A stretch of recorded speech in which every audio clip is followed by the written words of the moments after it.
안녕하세요. 저는 경기도 시흥에 살고 있는 40대 초반의 기혼 여성입니다. 요즘은 100세 시대라고 하니 길다면 길고 짧다면 짧을 나이가 되었죠?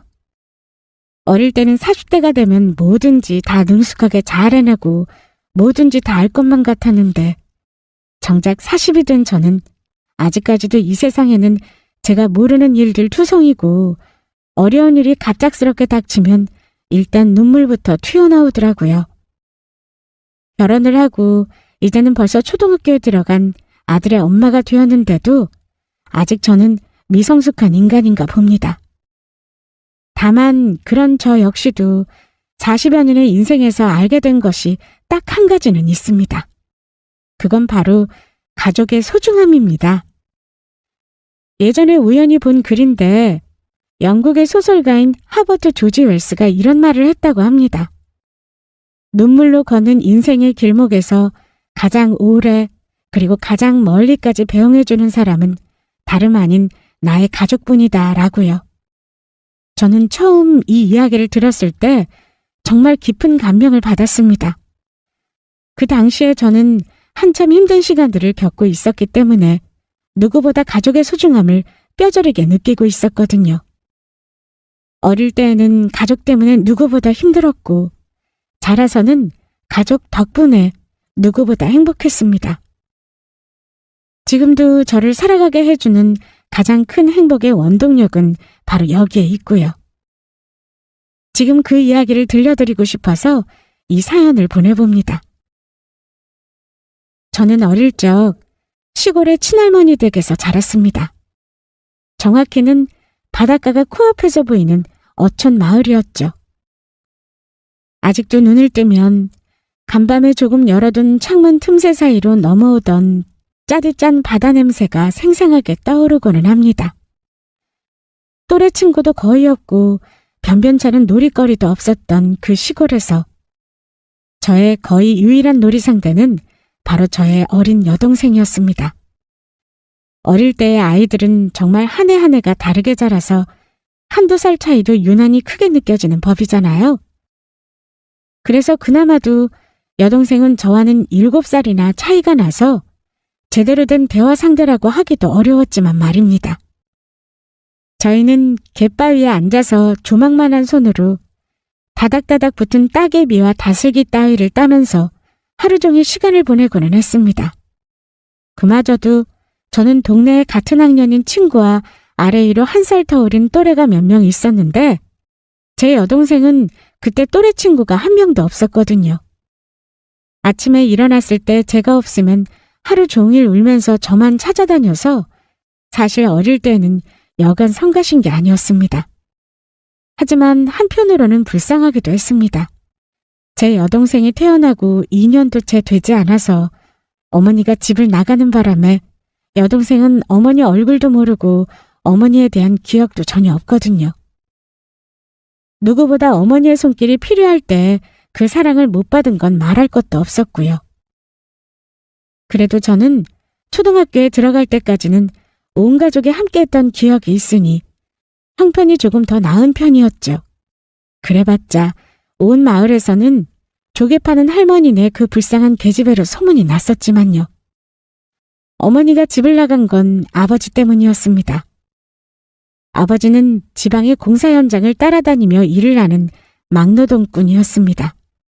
하지만 젊을 때부터 술을 너무 좋아하는 성격인데다 술을 마시면 사람이 180도 달라졌습니다. 평소에는 말수도 없고 점잖은 양반이었는데 술만 마셨다면 어머니에게 온갖 욕지거리와 막말을 쏟아내고 물건을 던져서 깨부수기가 일쑤였습니다. 말하자면 주사가 말도 못하게 심하셨던 거죠.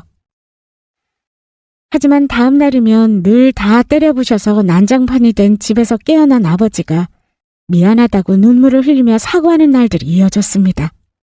다시는 술을 안 마시겠다는 각서도 수십 수백 장을 넘게 썼고요. 그렇게 번번이 술을 마시고 다음 날 또 넘어가고 좀 괜찮아질만 하면 또 술을 마시고 또 난리가 나고 이런 날들이 일상이 되었죠. 그렇게 결혼 생활 내내 아버지를 참아내던 어머니는 참다 참다 나중에는 화병에 우울증 증상까지 나타났다고 합니다. 꽃처럼 젊고 아름답던 어머니는 해가 지날수록 말수를 잃어가고 먼 창문 밖을 바라보며 멍하니 앉아만 있는 날들이 늘어갔습니다. 어릴 때 제 기억 속에서 저희 어머니는 조금도 행복하지 않았죠. 아버지의 술버릇은 할머니가 눈물바람을 뜯어말려도 고쳐지지가 않았습니다. 이래서 주사는 고칠 수 없는 불치병이라고 했던 모양이에요. 결국 이 이야기는 눈이 끝도 없이 내리던 어느 겨울 새벽, 어머니가 어린 저희 둘을 두고 도망치듯 집을 나가면서 마침내 끝이 났습니다. 그때 제 나이가 겨우 10살이었죠. 이놈아, 너라도 정신을 차려야 될 것 아니냐. 저 어린 것들을 어떻게 살라고 이렇게 매일같이 술만 처마시고 있어. 어머니가 집을 나간 뒤 한동안 아버지는 정신을 차리는 듯 했습니다. 어머니를 데리고 오겠다며 외할머니 댁이 있는 전라도 익산과 어머니의 친한 친구들이 있는 동네를 매주 찾아다니기도 했습니다. 하지만 계절이 몇 번을 바뀌고 1년, 2년이 지나도 끝내 어머니를 찾지 못하자 아버지는 차츰 절망에 빠졌습니다. 그리고 이번에는 정말 끊었다 싶었던 술에 다시 손을 대기 시작했죠. 술을 마시고 어린 저희에게까지 화풀이를 하는 날들이 매일같이 이어졌습니다. 어머니에게 하던 버릇이 저희에게 넘어온 거죠. 욕설을 하거나 물건을 던지는 것은 예사였고 저나 여동생에게 손찌검을 하기도 했습니다. 그때는 정말 사는 게 지옥이었어요. 아버지가 술을 마시기만 하면 두려움에 떨던 저희는 눈치를 봐서 적당히 취했을 때쯤 서로의 손을 잡고 집을 뛰쳐나오고는 했습니다. 그리고 정처 없이 마을 여기저기를 걷고 또 걸었죠. 언니, 나 너무 배고파. 다리도 아파. 사영아, 조금만 더 있다가 아버지 잠들면 들어가자. 언니가 업어줄게. 이리 와봐. 춥고 배가 고프고 다리까지 아프다고 칭얼거리는 동생을 업어주는 건 언제나 제 몫이었습니다. 매번 그 파도치는 바닷가를 걸으며 동생을 달래느라 불러주었던 노래들이 아직도 생각이 날 정도였죠. 운이 좋은 날이면 동네 아주머니나 아저씨가 추위를 피하라고 집에서 재워주기도 하셨고, 그것도 아니면 뭐라도 사 먹으라며 주머니에 1,000원, 2,000원을 찔러주기도 하셨어요. 하지만 그것도 매일이 될 수는 없었죠. 그때 즈음에 제 삶의 목표는 교복을 벗는 어른이 되기만 하면 여동생을 데리고 이 지긋지긋한 집구석에서 멀리 도망치는 것뿐이었습니다. 그나마도 아버지가 멀리 지방의 작업 현장에 나갔을 때에는 한 달이고 두 달이고 집에 들어오지 않아서 그럭저럭 참을만 했습니다. 그때가 유일하게 저희가 마음 졸이지 않고 밤잠을 잘 수 있는 나날들이었죠. 그러던 어느 날이었습니다. 제가 중학교 3학년 때 마지막 기말고사를 앞두고 있었을 즈음이었습니다. 다른 과목 수업 중에 갑자기 담임선생님이 다급하게 교실 앞문을 열고 들어와 저를 찾으시더라고요. 나갔더니 조금 전에 아버지가 돌아가셨다는 겁니다. 공사 현장에서 자재들이 쓰러지는 바람에 거기 깔리는 사고로 돌아가셨다고요. 구급차를 불러 인근 병원으로 옮겼지만 도착했을 때는 이미 손쓸 새도 없이 돌아가신 이후였다고 했습니다. 실감나지 않았죠. 오가는 조문객도 몇 명 없었던 그 초라한 장례식장에서 저는 아버지의 영정사진을 보며 끊임없이 되물었습니다. 아버지가 죽었는데도 이렇게까지 슬프지 않은 내가 나쁜 거냐고요. 고개를 돌리자 바닥에 주저앉아 눈물을 훔치고 있는 할머니의 모습이 보였습니다. 그리고 죽음을 인지하지 못하는 9살 어린 나이라 그저 인형놀이를 하다 꾸벅꾸벅 졸기를 반복하는 여동생의 얼굴을 번갈아 보았죠. 저 얼굴을 보자 제가 느낀 감정은 슬픔보다는 안도감이었습니다. 적어도 이제 다시는 때리는 아버지를 피해서 한겨울에 맨발로 쫓겨나 길거리에서 우는 일은 없을 테니까요. 저희 할머니도 곧 슬픔을 가누고 마음을 추스르셨어요. 아마도 이제 혼자서 어린 저희를 돌봐야 한다는 생각 때문이셨을 겁니다. 할머니는 지친 몸을 이끌고 새벽부터 시장에 나가 조개를 팔고 해가 지고 나서야 돌아오시고는 했습니다. 남은 시간은 온통 저희를 돌보는 일에만 집중을 하셨죠. 그렇게 한 해 두 해 시간은 빠르게도 흘러갔습니다. 혹시나 연이다 아버지가 돌아가셨다는 소식을 듣게 된 어머니가 저희를 찾으러 오지 않을까 하는 기대를 한 적도 있었습니다. 하지만 그런 일은 끝내 일어나지 않았죠. 저는 이제 하나뿐인 여동생의 언니이자 보호자가 되어야 했습니다. 제가 우리 서영이의 어머니이자 아버지가 되어야 했죠.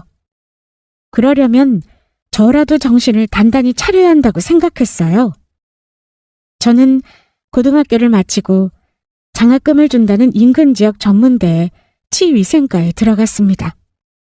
취업이 잘 되고 안정적으로 돈을 벌 수 있는 과를 거듭 고민하다 담임선생님의 강력 추천으로 들어간 곳이었어요. 대학에 들어갈 때까지만 해도 저의 목표는 무사히 졸업을 하고 하루빨리 취업에 성공해서 동생과 할머니를 부양하는 것이었습니다. 다행히 학교 수업은 제 적성에 잘 맞았고 들어가서는 아르바이트를 평일과 주말 2개씩 병행하면서 용돈이라도 벌게 되니 숨통이 조금 트였습니다. 물론 학교 가서 수업 들으랴 실습하랴 일도 하랴 몸은 너무 힘들었지만요. 대학 졸업 후 국가고시 시험을 치고 저는 마침내 치위생사가 되었습니다. 그리고 곧장 면접을 보았던 시내 한 치과에서 합격 통보를 받고 드디어 첫 출근을 하게 되었어요. 처음에는 어느 것 하나 쉬운 일이 없었습니다. 스케일링을 하다가 피를 많이 내서 아프다는 컴플레인을 받기 일쑤였고 치과 방사선 촬영도 한 번에 제대로 못해서 여러 번 실수하기도 했고요. 규모는 작았지만 환자는 많은 곳이라 조금만 굼떠도 직장 선배들에게서 불효령이 떨어지고는 했어요. 혹시나 실수해서 잘리기라도 할까봐 조마조마한 날들이 이어졌습니다. 그렇게 한 달을 무슨 정신으로 다녔는지도 모를 정도로 스트레스에 시달렸죠. 그리고 첫 월급을 받아든 순간 그 모든 고통들이 거짓말처럼 사라지는 듯한 기쁨도 경험할 수 있었고요. 할머니, 저 첫 월급 받았어요. 아이고, 기특한 우리 수영이 장하다. 세상에서 제일 장해. 진짜야? 신난다, 언니. 언니, 오늘 고기 먹자. 우리 소고기 먹으면 안 돼? 소고기도 되고 다른 것도 다 돼. 서영이 너 먹고 싶은 거 다 시켜. 첫 월급을 받아들고 제일 먼저 한 건 할머니와 서영이의 선물을 사는 일이었습니다. 동기들은 월급을 남겨서 본인을 위한 선물도 사고 평소에 가고 싶었던 곳에도 간다던데 저는 그런 욕심은 하나도 없었습니다. 할머니의 내복과 장갑을 사드리고 서영이의 꼬질꼬질하고 다 해진 운동화와 잠바를 사주는 게 저의 첫 번째 목표였거든요. 그리고 서영이가 먹고 싶다던 소고기를 사서 실컷 구워 먹었죠. 셋이서 마당에는 평상에 들어누워 배를 두드리며 선선한 밤공기를 쐬고 있는데 그렇게 행복할 수가 없었습니다. 살면서 처음으로 지금 이 순간이 영원했으면 좋겠다는 생각이 들었죠. 앞으로도 이렇게 큰 욕심 없이 할머니와 서영이 그리고 저 셋이서 모두 건강하게 걱정 없이 살기만 하면 좋겠다고요. 그 뒤로도 저의 소원처럼 짧은 기간 동안은 그런 시간들이 이어졌습니다.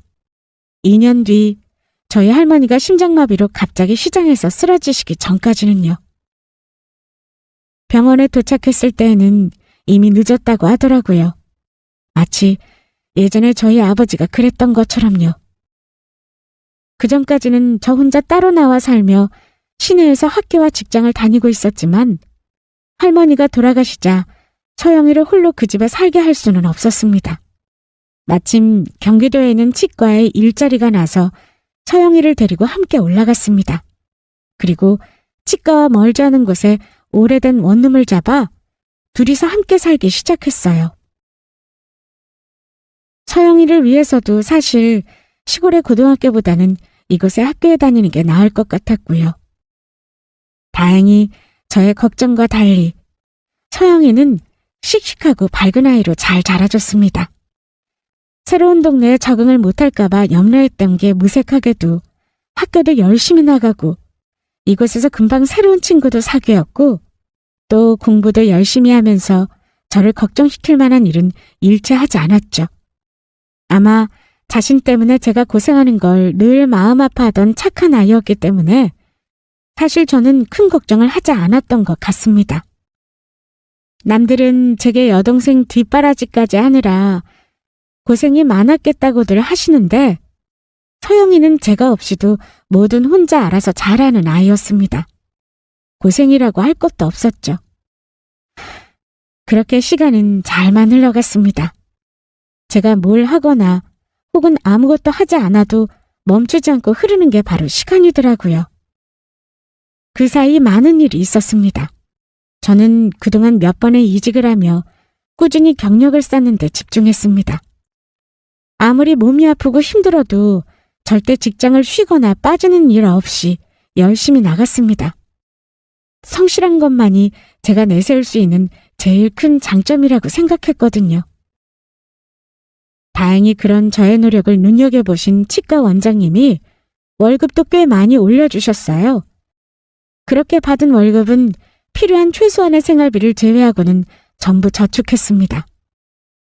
아무리 생각을 해봐도 앞으로 돈 나갈 곳이 셀 수도 없이 많았거든요. 크게는 서영이의 대학 등록금도 대줘야 했고 그리고는 같이 살고 있는 집도 조금 더 해가 잘 드는 곳으로 옮기고 싶었습니다. 다행히 서영이도 저처럼 장학금을 받을 수 있는 곳으로 진학을 했습니다. 그 사이 저희가 사는 곳도 어둡고 좁은 단칸방 원룸 월세에서 투룸 빌라 전세로 옮겨갈 수 있었고요. 언니, 나 또 장학금 탔다? 다음 학기 등록금도 면제래. 진짜야? 우리 동생 누굴 닮아서 이렇게 똑똑하지? 나 완전 언니 닮았지. 우리 예쁜 언니랑 판박이잖아. 그러니까 언니, 너무 열심히 일하지 마. 아프지 말고. 알았어, 걱정 마. 그리고 너 전에 무슨 영어 학원인지 다녀한다고 했던 거 그거 등록해. 언니가 학원비 줄게. 아니야, 나 생각해보니까 교내에서 인터넷 강의로 수업을 무료로 들을 수 있더라고. 그거 들으면 되겠더라. 그래도 학원 가는 게 낫지 않아? 아이고, 신경 쓰지 말라니까. 제가 알아서 할게요, 지수영 씨. 그리고 나도 아르바이트로 돈 벌잖아. 언니는 언니 일이나 해. 제가 30이 되었을 때쯤에는 이제는 여동생이 저의 건강을 염려하고 저를 더 챙길 정도로 자라 있었죠. 요즘 대학생들은 아직도 부모님 품에서 금이야오기야 곱게만 자라던데 서영이는 어린 나이에 부모를 다 잃은 바람에 또래보다 훨씬 더 조숙하게 커야 했던 게 늘 제 마음 한구석에는 미안한 마음으로 남았습니다.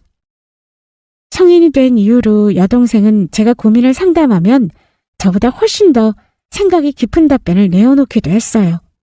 더는 어느 한쪽이 일방적으로 기대는 것이 아니라 이제는 서로가 서로의 보호자가 된 느낌이었죠.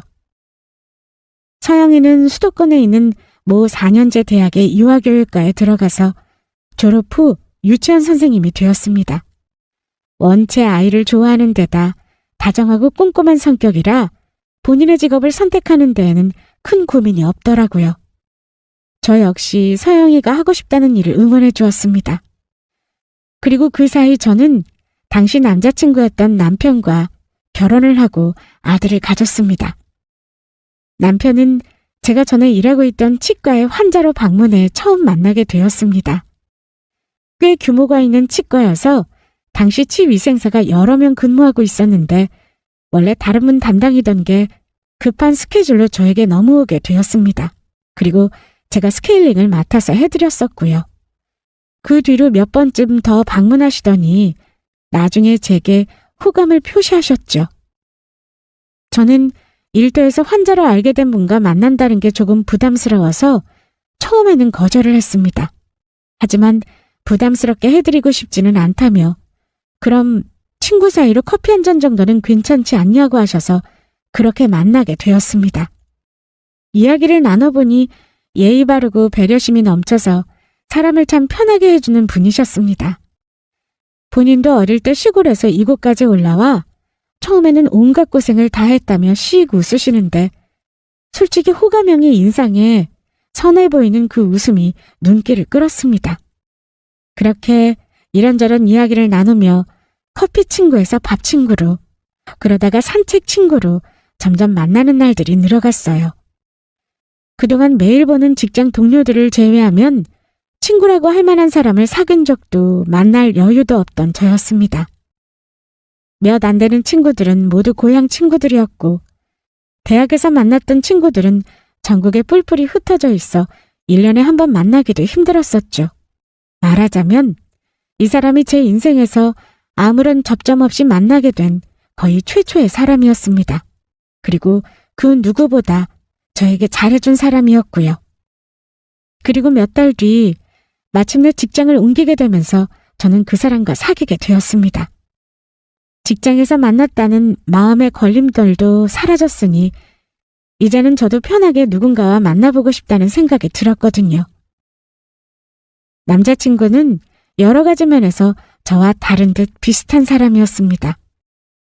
어릴 때 아버지가 돌아가셔서 혼자서 홀어머니를 부양하면서 책임감도 강했고 어려운 형편에서도 희망을 잃지 않고 열심히 살아온 사람이었습니다.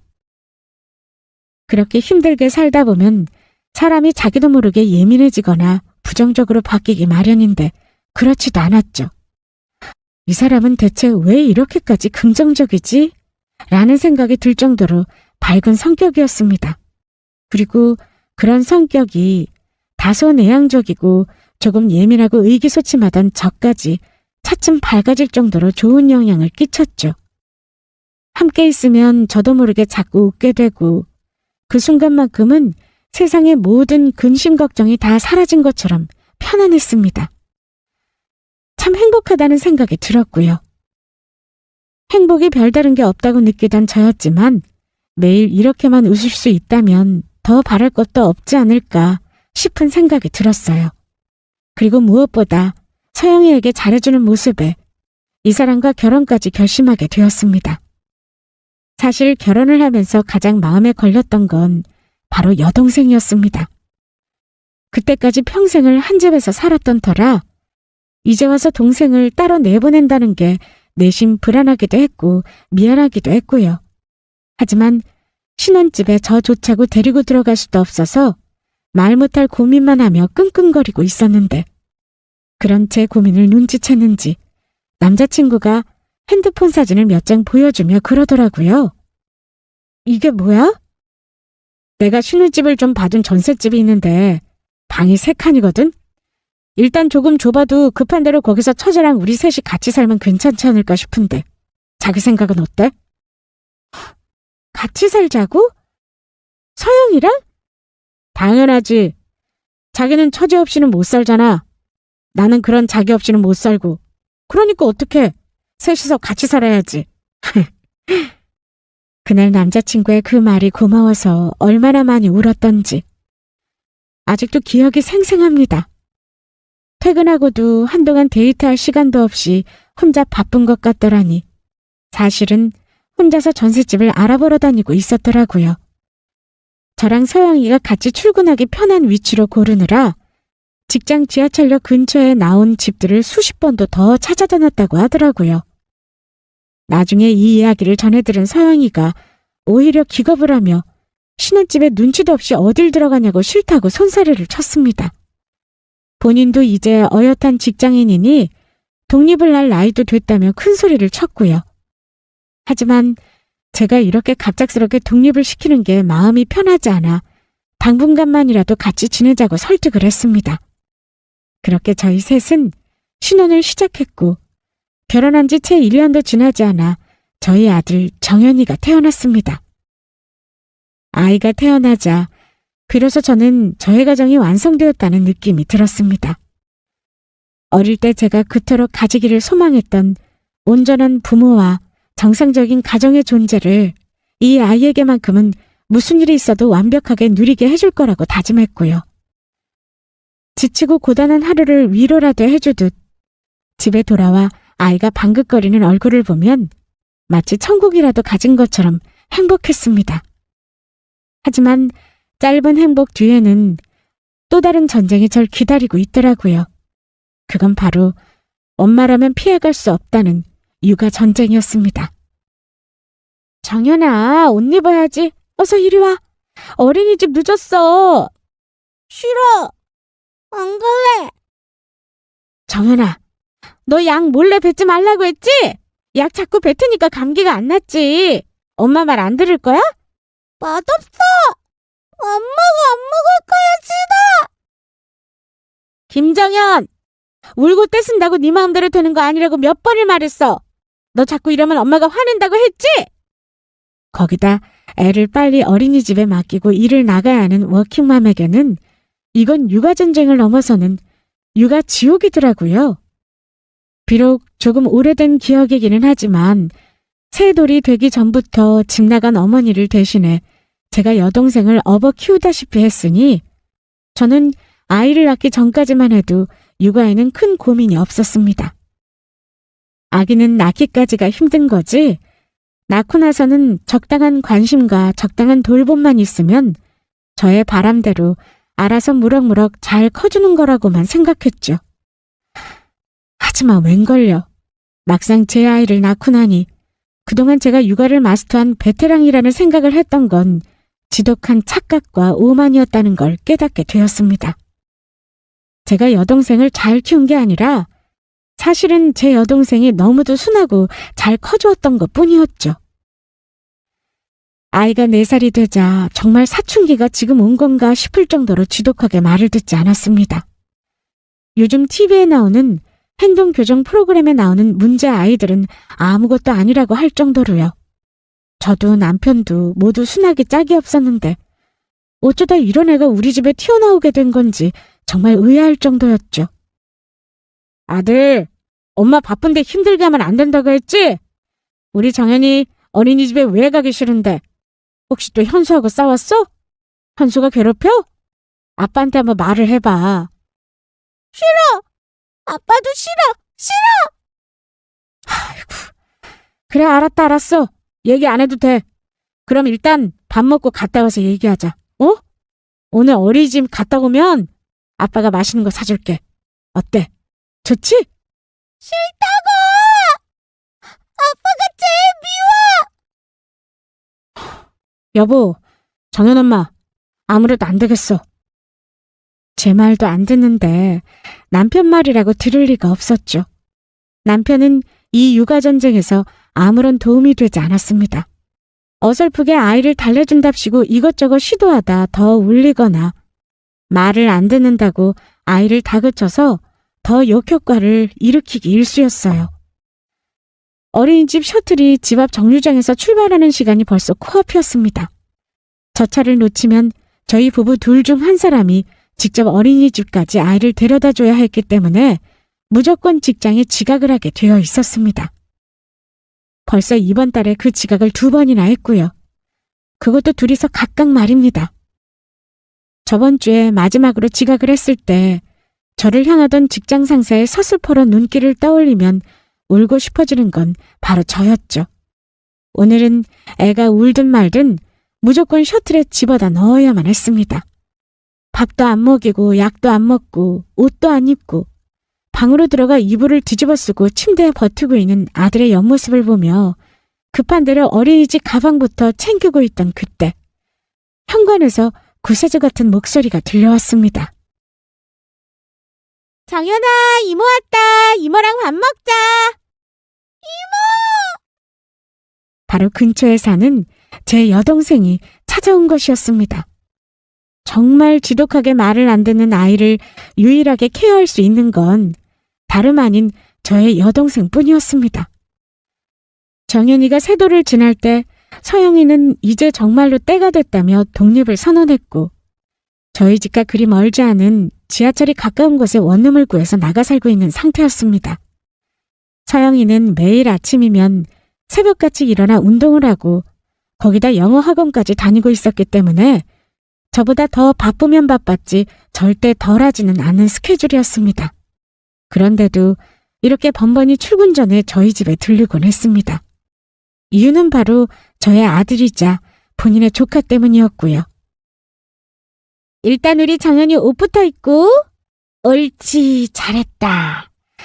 정연이 아침부터 왜 울고 있었어? 저번에 이모랑 안 울기로 손가락 걸고 약속했었잖아.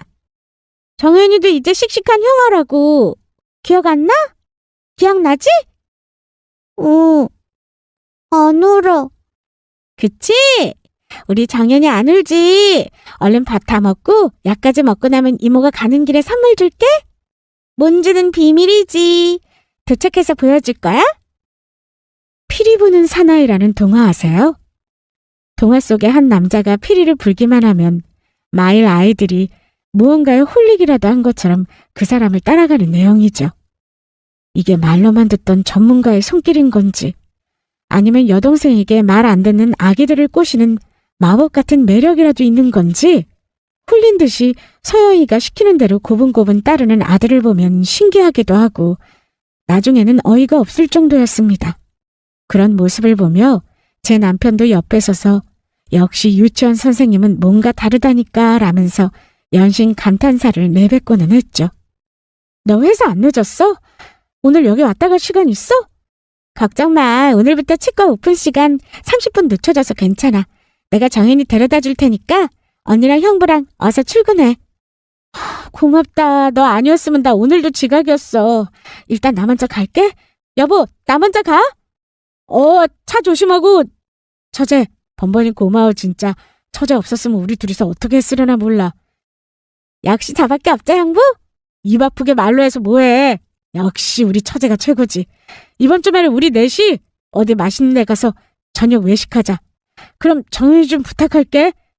고마워 처제. 이 정신없는 그림이 저희의 일상이었습니다. 아이는 어릴 때부터 저나 남편보다 이모인 서영이를 훨씬 더 따랐습니다. 물론 서영이가 워낙 아이를 좋아하는 데다 정연이는 조카이기까지 하니 조금 더 특별한 상황이기는 했지만요. 그렇다고 조카라고 해서 무조건적인 사랑을 바랄 수만도 없는 상황이고 모든 이모 조카 사이가 다 이렇게 좋은 것도 아니잖아요. 일단 형제자매만 하더라도 요즘은 서로 서먹서먹한 관계인 경우가 많더라고요. 거기다 아이가 유난히 제 이모를 따르게 된 데에는 선천적인 요인도 있었습니다. 아주 어릴 때부터 제 아이는 발달장애가 있었거든요. 또래보다 뒤집기도 느렸고 앉아있기도 느렸는데 본격적으로 의심을 하게 된 건 만 2세 넘었는데도 잘 걷지를 못해서였습니다.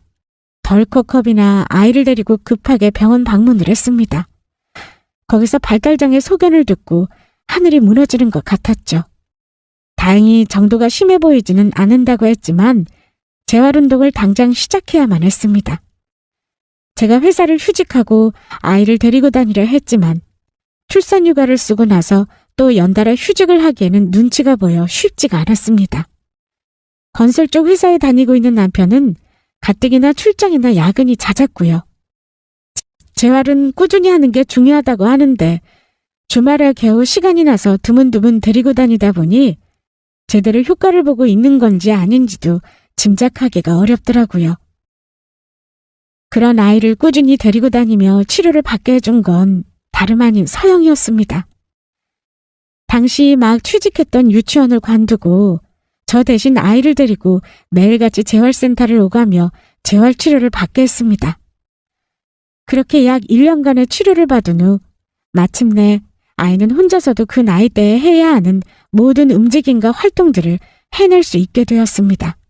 그리고 그때부터 정연이는 제 친엄마보다 더 이모를 좋아하게 되었고요. 애착관계가 형성되어야 할 시기에 특히 도우미 손길이 더욱 필요했던 아이가 누구보다 가까이에서 의지한 건 제 이모였죠. 아이는 발달장애가 치료되자 어린이집에서 받았던 은근한 따돌림도 자연스럽게 해소되었습니다. 저희 부부에게는 모든 고민이 한 번에 사라진 셈이었어요. 그 후로 서영이는 다시 유치원에 재취업을 했고요. 저희 때문에 힘들게 합격한 직장을 관두고 재취업이 되지 않을까 노심초사했었는데 천만다행이 아닐 수 없었습니다. 그 뒤로도 서영이는 아이가 아프거나 저희가 바쁠 때면 만사 제쳐놓고 달려와서 도움의 손길을 내밀었습니다. 사실 제가 정연이를 출산할 때 마취가 깨지 않아서 죽을 뻔한 적이 있었거든요. 그 상태로 몇 시간이고 흐르자 의사들도 혹시 모르니 마음의 준비를 하라는 언지를 주기도 했고요. 나중에 남편에게 들은 이야기지만 그때 서영이가 일어나지를 못하는 제 옆에서 울고불고 하다가 그 자리에서 기절까지 했다고 합니다. 저희 남편은 그날 줄초상을 치르는 줄 알았다며 그때의 소회를 이야기할 정도였죠. 그때 서영이는 속으로 다짐했다고 합니다. 언니만 무사히 깨어나면 다시는 저를 힘들게 하는 일은 그게 뭐든 자신이 다 해결하겠다고요. 거기에는 우리 정연이도 포함되어 있었죠. 그러니까 서영이는 저를 위해서라면 무슨 일이든 할 수 있는 착한 아이였습니다. 제가 어머니 대신 서영이를 잘 돌봤어야 했는데 회사를 다니며 바쁘고 힘들다는 핑계로 어느 순간부터는 서영이가 저를 어머니처럼 돌보고 있었던 겁니다. 대신 저는 결심했습니다. 서영이가 결혼할 때만큼은 세상 부럽지 않게 해서 보내주겠다고요. 이제 성인이 된 동생에게 제가 더 해줄 수 있는 건 여동생의 혼수 겸 돈을 열심히 모으는 일뿐이었습니다. 그리고 언제나 오게 될까 싶었던 그날은 생각지도 못하던 순간에 성큼 다가왔습니다. 언니, 나 결혼하려고. 언니 생각은 어때? 정말이야? 지훈이가 결혼하자고 해? 응, 어제 프로포즈 하더라고. 같이 살고 싶대. 사실 우리 만난 지도 꽤 됐고 언니만 허락해주면 나도 결혼하고 싶어. 나는 너무 좋지. 너만 행복하다면 언니는 다 괜찮아. 지훈이는 여동생이 5년을 넘게 만난 동갑내기 남자친구의 이름이었습니다. 그동안 두 사람이 연애하는 모습을 옆에서 같이 지켜본 바로는 결혼을 반대할 이유가 없는 상대였습니다. 그 오랜 시간 동안 한결같이 서영이를 아껴주고 변함없이 사랑하는 게 제 눈에도 보일 정도였거든요. 한 직장을 오래 다닐 만큼 성실하기도 하고 술, 담배도 전혀 하지 않고 요즘 애들답지 않게 예의 바르고 반듯한 청년이었고요. 다만 정말 딱 한 가지 아쉬운 점이 있다면 지훈이네도 우리처럼 넉넉하지 않은 형편이라는 것이었습니다. 둘이야 나이가 이제 33이니 모은 돈이 많이 없는 건 당연했지만 기왕이면 시댁에서 신혼집 전세금이라도 조금이나마 보태줄 수 있는 집이었으면 싶었습니다. 제 욕심이었죠. 하지만 그간 들은 바로는 그쪽 부모님도 시골에서 농사를 짓는 분이시고 나이가 많아서 그나마도 쉬고 계신 걸로 알고 있어서 결혼할 때 아들을 도와줄 형편이 되지 않는다고 하시더라고요. 그래도 신혼인데 조금 깨끗한 빌라라도 얻어가면 좋았을 텐데 그 동네는 위치도 좀 그렇고 괜찮아 언니. 내 친구도 그 동네 사는데 거기 은근히 있을 건 다 있고 생각보다 괜찮대. 파출소도 바로 옆에 있어서 오히려 위험하지도 않고. 네가 그렇다면 다행이기는 한데 언니는 조금 속상하다. 그렇다고 우리가 집에 뭐 보태줄 형편도 아니라서. 하필이면 네 형부가 다쳐가지고. 무슨 소리야 언니. 나 결혼은 내 손으로 할 거라고 예전부터 말했었잖아. 공부도 언니가 다 시켜줬는데 결혼은 내가 알아서 해야지. 진짜 그런 생각하지 마. 알았지? 여동생은 둘이서 약간 모은 돈과 은행에서 받은 대출을 합쳐서 조금 오래된 빌라에 신혼집을 구했습니다. 결혼식은 허례허식 없이 예물이니 예단이니 다 생략하고 신혼살림을 사는데 조금 더 보태기로 했고요. 얘기를 들을수록 저는 마음이 아팠습니다. 너무 낡아 보이는 신혼집 외관을 보고 온 날은 더욱 심란했고요. 이럴 때 제가 부모님 대신 신혼집에 보태라며 모아둔 돈을 줄 수 있었다면 얼마나 좋았을까요? 하지만 하필이면 반년쯤 전에 저희 남편이 허리 디스크가 터졌었거든요. 그래서 수술비로 거금을 쓰고 수술 전 몇 달과 수술 후 반년간 회사를 나가지 못해서 생활비를 까먹고 있는 상태였습니다. 그 상태에서 지금 살고 있는 집 대출금도 갚아야 해서 매달 큰돈이 고정적으로 나가고 있었고요. 저희도 도무지 여유가 없었죠. 이번 달 초부터 남편이 다시 회사에 나가기 시작했는데 아직 첫 월급도 들어오지 않아 제가 버는 얼마간의 돈으로 간신히 생활비를 대고 있는 상황이었습니다. 사실 그간 모아둔 적금도 전부 깨서 생활비를 쓰고 있었고요. 마음 같아서는 여동생이 1년만 결혼을 미뤘으면 싶기도 했습니다. 그동안 열심히 돈을 모아서 뭐라도 해주고 싶었거든요. 그렇게 여동생과 헤어지고 나서 저는 퇴근한 남편을 붙들고 말을 꺼냈습니다. 여보, 서영이 결혼할 때 세탁기라도 사줄까 싶은데 당신 생각은 어때? 사실 저는 집으로 오는 길에 이미 집 근처에는 전자제품 가전 매장에 들렀다 오는 길이었습니다. 여동생이 결혼하는데 그래도 언니가 되어서 다른 건 몰라도 비싼 혼수품 하나는 꼭 제대로 된 걸로 해주고 싶었죠. 어떤 걸 해줘야 할까 고민하다가 고른 게 드럼 세탁기와 건조기 세트였습니다. 요즘은 일체형 모델로 나와 아래 위로 거치할 수 있게 아예 세트로 나오더라고요. 너무 좋아 보였죠. 세탁기를 해주자고? 내가 집 앞에서 봤는데 이 모델이거든? 한번 봐봐. 이게 제일 잘 나가는 거래. 괜찮지 않아? 아니, 우리 형편도 어려운데 무슨 세탁기야. 당신 이번 달 생활비만 얼마나 나왔는지 알아? 우리 카드값 내고 나면 적자라고. 그런데 남편의 반응은 전혀 뜻밖이었습니다. 제 말에 무조건 좋다며 알겠다고 대답할 줄 알았던 저는 예상치도 못했던 대답에 너무나 황당했죠. 어차피 신혼집이 좁아서 엄청나게 좋은 건 해주지도 못해. 그 집에 들어가지도 않아서. 그래도 서영이한테 우리가 세탁기 정도는 해줄 수 있잖아. 형편이 되면 세탁기가 문제야? 그 집에 들어가는 가전 다 넣어줄 수도 있어. 그런데 지금 그럴 형편이 아니잖아, 우리가. 당신도 기분만 앞세우지 말고 냉정하게 생각 좀 해봐. 우리 당장 대출금도 내야 하는데 애 학원비는 또 안 낼 거야? 당신 진짜 너무한다. 그럼 아무것도 안 하겠다는 거야? 아무것도 안 하겠다는 게 아니라 축의금을 적당히 하자는 거지. 이번만 날이 아니잖아. 조금만 더 있다가 우리 형편 좀 괜찮아지면 그때 선물해도 되잖아. 저는 도저히 이해가 되지 않았습니다. 아니, 머리로는 이해를 했는데 마음으로는 이해가 되지를 않았어요. 남편이 허리를 다치고 수술을 하고 반년을 넘게 쉬면서 저희 집 형편이 많이 어려워진 것은 사실이었습니다. 거기다 허리 수술을 한 건 앞으로 평생 무거운 걸 들거나 힘든 일을 하면 안 된다는 뜻이기도 했어요.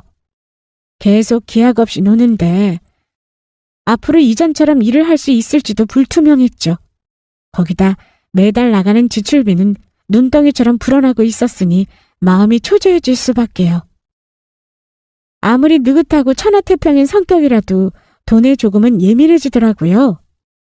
아이도 이제 초등학교에 들어가 이래저래 학원비도 한창 나가고 있었고 거기다 본인은 가장이었으니 느끼는 책임감과 압박감은 저보다 더했을 테고요. 하지만 아무리 그렇다고 해도 하나밖에 없는 여동생이 결혼을 한다는데 다른 일도 아니고 겨우 세탁기 사줄 돈이 아까워서 축의를 적당히 하고 넘기자는 남편이 야속했습니다. 그동안 서영이가 우리 가족에게 얼마나 잘했는데. 저는 친자매니 제외하더라도 하다못해 정연이에게 잘해준 걸 생각해서라도 이러면 안 되는 게 아닌가 싶었습니다. 이래서 아무리 잘해준다고 해도 결국은 남편과 제 여동생 사이는 남인 건가 싶은 마음도 들었고요. 저는 그날 밤 야속한 마음에 밤새 눈물을 흘리며 잠을 설쳤습니다. 여동생에 대한 미안한 마음과 남편에 대한 서운한 마음이 뒤섞여 잠이 오지를 않더라고요. 다음 날도 그 다음 날도 남편은 그날의 일에 대해 아무런 말이 없었습니다. 마치 아예 서영이의 결혼식이 없는 일처럼 느껴지기까지 했죠. 결혼식 얘기를 꺼내기라도 하면 제가 혼수 얘기할까봐 피하는 것처럼 느껴지기도 했습니다. 자연스럽게 저희 부부의 사이는 엉망이 되었습니다. 어느덧 결혼식은 한 달 앞으로 다가왔습니다. 그 일이 있은 지 2주가 지나가는데도 서영이 결혼식에 대해서 묻지도 언급하지도 않는 남편이었죠. 저는 그런 그 사람이 꼴도 보기 싫어서 말도 걸지 않았고요. 싸늘한 집안 분위기를 눈치챘는지 오죽했으면 아들이 저희의 눈치를 볼 정도였습니다. 설상가상으로 남편은 새로 만나기 시작한 직장에서 늦게까지 야근을 하며 자정이 넘어서야 집에 들어오고는 했습니다. 주말에도 잔업이 남았다며 출근하는 건 예산일이었고요. 살면서 처음으로 남편과 결혼한 게 후회가 되는 나날들이었습니다. 이런 이야기를 누구에게도 할 수가 없었죠. 당사자인 서영이에게는 더더욱 그랬고요. 이걸 들었다면 저보다 더 마음 아파했을 게 뻔했으니까요. 미안한 마음에 여동생의 목소리를 듣는 것도 힘들어져서 최근에는 전화통화도 제대로 하지 못하고 있었습니다. 그리고 일주일쯤 더 지났을 때 서영이에게서 전화가 걸려왔습니다. 언니! 서영아! 언니가 연락 못해서 미안해. 많이 바쁘지? 아니야. 언니도 정신 없을 텐데. 나 그런데 아까 너무 놀랐잖아. 어? 그게 무슨 말이야? 그리고 여동생의 입에서 나온 얘기에 저는 너무 놀라 핸드폰을 떨어뜨릴 뻔했습니다. 오늘 남편이 서영이 통장에 2천만 원을 보냈다는 겁니다. 서영이도 너무 큰 금액에 놀라서 다시 전화를 걸어서 확인을 했다고 하네요. 잘못 보낸 거 아니냐고요. 남편은 그저 웃으며 그렇게 말했다네요. 결혼하는데 신혼집 전세금 못 해줘서 미안하다고. 이걸로 혼수를 사고 급한데 쓰라며 조금 보냈다고요. 저는 곧장 남편에게 전화를 걸었습니다. 계속 전화를 받지 않던 남편은 퇴근 시간을 한참 넘기고서야 집에 들어왔습니다. 어떻게 된 거야, 여보? 저지한테 얘기한 그대로지 뭐. 서프라이즈로 놀라게 해주려고 한 건데 돈이 늦게 들어와서 어쩔 수가 없었어. 돈 들어올 때까지 연기하느라 괜히 당신이랑 다투기만 했네. 알고 봤더니 서영이가 결혼한다는 소식을 전해왔을 때부터 남편은 이 돈을 모아서 주기로 결심을 했었다고 합니다. 내색하지는 않았지만 남편이 다쳤을 때 해약해서 사용했던 적금이 서영이의 혼수 비용으로 제가 모아둔 돈이라는 것도 알고 있었다고 했고요. 제가 마음 아파하는 것이 안타까워서 어떻게든 그 돈을 다시 채워넣을 방법을 찾아다녔다고요. 결국 남편은 새 직장에서 가부를 받고 퇴근하고 나서는 매일같이 새벽까지 대리운전을 뛰면서 돈을 모았다고 합니다. 주말에도 잔업이라고 출근했던 게 사실은 배달 아르바이트를 뛰러 나간 것이었고요. 허리 디스크 수술을 한 지 얼마 되지 않아서 집에서 푹 쉬고 있어도 통증이 있었을 텐데 착한 남편은 저에게 말도 하지 못하고 나가서 돈을 모으고 있었던 겁니다. 그러고도 부족한 돈은 시댁에 부탁해서 조금 빌렸다고 하네요. 저는 그날 남편을 껴안고 펑펑 눈물을 흘렸습니다.